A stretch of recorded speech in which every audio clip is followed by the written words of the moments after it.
Now, a number of airstrikes by the U.S.-led coalition has killed at least 62 civilians in Syria.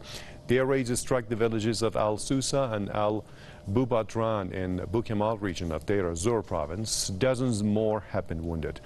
Many of the dead include women and children. Local sources say that the number of fatalities is expected to rise as most of the injured are in critical condition. Now, many remain under the rubble. Reports say that one of the airstrikes targeted a mosque. The U.S.-led coalition is operating in Syria without authorization from the government in Damascus or a UN mandate.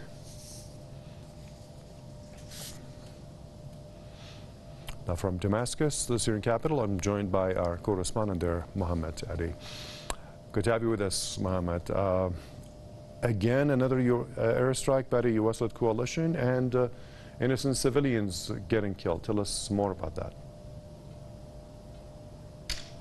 Yes, exactly. This is not a new scenario. This has been happening almost on a weekly basis since the formation of this U.S.-led coalition. In every airstrike this coalition carries out against targets in Syria, we see a large number of civilians being killed.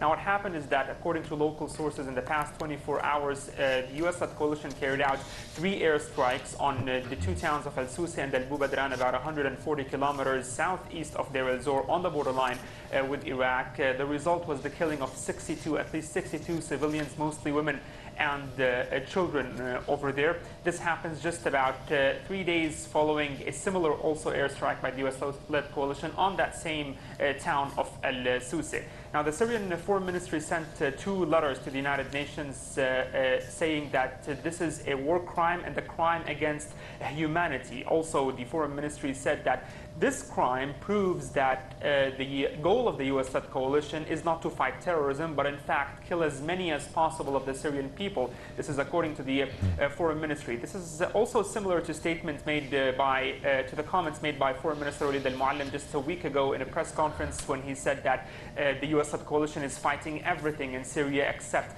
for Daesh. The Foreign Ministry in a statement also went on to say that it asked actually the United Nations Security Council to shoulder its responsibilities in preventing such attacks and also start an international, transparent and independent investigation into this crime and condemn it.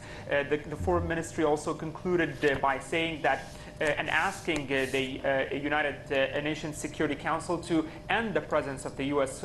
inside Syria and other foreign troops that are in Syria without the consent of the Syrian government. So this is not a surprise, whether for the civilians in Syria, for the ordinary people, or the government, because this has been happening on a weekly basis by the U.S.-led coalition. And Mohammed, is there any reaction by the U.S.-led coalition about this? Well, we still didn't hear anything about that from the U.S.-led coalition itself or from the United States, but usually the U.S. does not admit that it's killing a large number of civilians inside Syria because of its airstrikes, or rather even in Iraq, because the coalition operates in both countries. All right, thank you for that update. Mohammed Ali, our correspondent in Damascus.